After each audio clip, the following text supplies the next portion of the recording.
नमस्कार। News with views की इस 11वीं कड़ी में आप सभी का हार्दिक स्वागत है।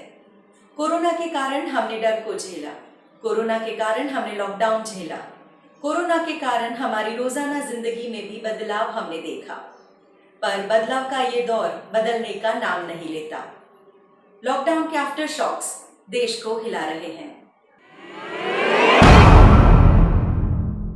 लॉकडाउन के दौरान जिनकी कमाई नहीं है या जिनकी बचत खत्म होने को है या खत्म हो गई है, उन्हें ज्यादा तकलीफ हो रही है। उनकी वजह से उन लोगों को ज्यादा परेशानी का सामना करना पड़ रहा है जो लोग उनके साथ व्यवहार से जुड़े हैं। कुल मिलाकर पैसा घूमने का नाम नहीं ले रहा है। इस वजह से थोड़ी तो थोड़ी पर मंदी नजर आ रही है। जिनके पास पैसा नहीं है वो तो पैसा नहीं दे सकते, पर सबसे बड़ी शर्म की बात तो ये है कि जिनके पास पैसा है वो भी बेशर्मी से बाज नहीं आते। लॉकडाउन के कारण पैसों की कमी की वजह से सरकार ने ये विनती की थी कि मकान मालिक अपने किराएदारों का किराया माफ कर दे। ये एक गर्भित विनती थी। मकान मालिकों की तरह दुकान, रेस्टोरेंट और सभी प्रकार की कमर्शियल मिलकत के मालिकों से ये विनती की गई थी कि वो अपने किराएदारों से किराया वसूल ना करें, लेकिन ज्यादातर लोगों ने ये बात नहीं मानी थी। लॉकडाउन 1 के आते ही मकान मालिकों ने किराएदारों पर दबाव बनाना शुरू कर लिया था, या तो बिजनेस शुरू करो या लॉकडाउन के समय का किराया दो। अब लोग पैसा कहाँ से लाएंगे? काम धंधा कुछ हुआ नहीं और घर चलाने का खर्चा वही का वही। पैसा बचा कहाँ था? पर मकान मालिक कुछ सुनने को तैयार नहीं है। मकान मालिक को तो पैसे चाहिए ही चाहिए। ऐसा नहीं कि सारे मकान मालिक पैसे वाले होते हैं या ऐसे हालात में उनके हाथ पर पैसा हो, पर उनके हालात इतने खराब नहीं थे जितने खराब हालात किराएदारों के थे। किराएदारों के सर पर किराए का बोझ तो है ही, साथ में स्टाफ को तनख्वाह देने का बोझ भी चढ़ता जा रहा है। जिनके पास लाखों करोड़ों रुपए हैं, ऐसे मकान मालिक अपना एक भी रुपया छोड़ना नहीं चाहते, और जो खुद पैसों की तकलीफ से गुजर रहे हैं, ऐसे किराएदार अपने कर्मचारी और स्टाफ को पैसा देने में जरा भी कतराते नहीं हैं। कहीं से भी पैसों का जुगाड़ करके या घर के गहनों को गिरवी रख कर भी अपने स्टाफ के लिए पैसों का इंतजाम करते हुए वो देखे गए हैं। थोड़ा पैसा है तो वो भी मिल बांट कर खाने की उनकी बात अगर पैसे वालों ने मानी होती तो आज देश की अर्थव्यवस्था का रंग कुछ और होता।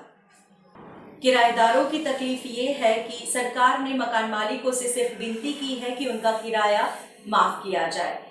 ऐसा कोई नियम या कानून नहीं है कि लॉकडाउन का किराया माफ किया जाएगा।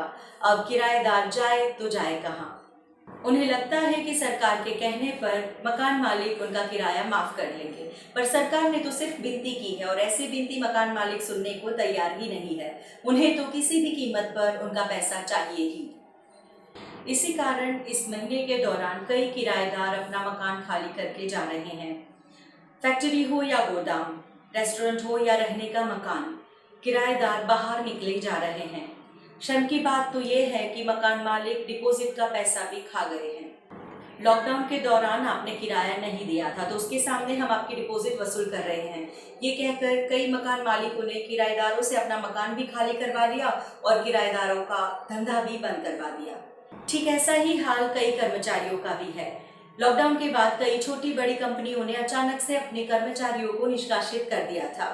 4 या 5 साल या उससे भी ज्यादा समय से एक ही कंपनी में काम करने वाले कर्मचारी के सामने इस बात से बड़ी समस्या आन पड़ी है।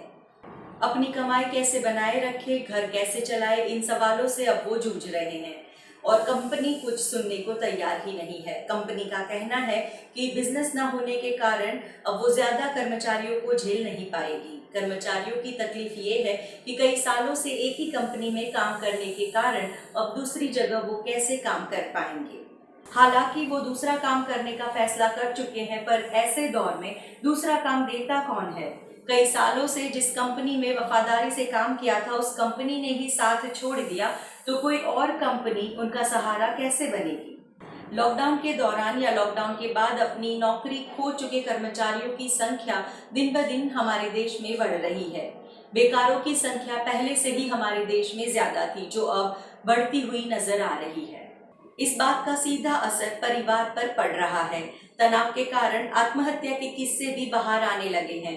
1-2 किस्से तो ऐसे बाहर आए हैं कि व्यक्ति ने पहले पूरे परिवार को मार दिया और बाद में खुद आत्महत्या कर ली। ऐसे कई छोटे बड़े किस्से हमारे आसपास हैं जिनकी ओर हमारी नज़र नहीं जाती, या जाती भी हैं तो उन्हें हम अनदेखा कर देते हैं। हमारी ये पुरानी आदत है कि जब तक हमारे पांव तले पानी नहीं आता तब तक हम चलना नहीं शुरू करते। जानने वाली बात यह है कि बड़ी तकलीफ के इस बड़े दौर में गांव में तकलीफ कम है। ज़्यादा तकलीफ शहरों में देखी गई है, ज़्यादातर बड़े शहरों में। गांव में आज भी तकलीफ में लोग एक दूसरे को संभाल लेते हैं। आज भी हमारे गांव में आर्थिक व्यवहारों की कीमत सामाजिक व्यवहारों से कम है, इसीलिए लोग पैसों से ज्यादा संबंधों को देखते हैं। आंख की शर्म आज भी हमारे गांव में बची है। इसी कारण से शायद बड़े शहरों का निर्माण करने वाले मजदूरों को ये बड़ा शहर नहीं संभाल पाया और वो अपने गांव की ओर निकल पड़े थे। तकलीफ के इस दौर में उनका बनाया हुआ बड़ा शहर उन्हें नहीं संभाल पाया और उनका छोटा गांव उन्हें संभाल रहा है। गांव की ये भलाई की फितरत शहर को सीखनी चाहिए। अगर शहर गांव की चाल सीख ले तो लोगों की मुश्किल कम हो सकती है और आने वाले कई मुश्किल दौर कम मुश्किल से गुजर सकते हैं।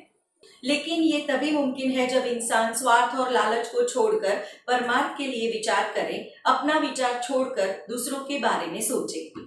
मगर जिस देश के इतिहास में लिखा हो कि सत्ता के लिए या दौलत के लिए भाई ने भाई की या बेटे ने बाप की हत्या की है, उस देश में स्वार्थ और लालच को छोड़ने की बात एक सपने सी लगती है।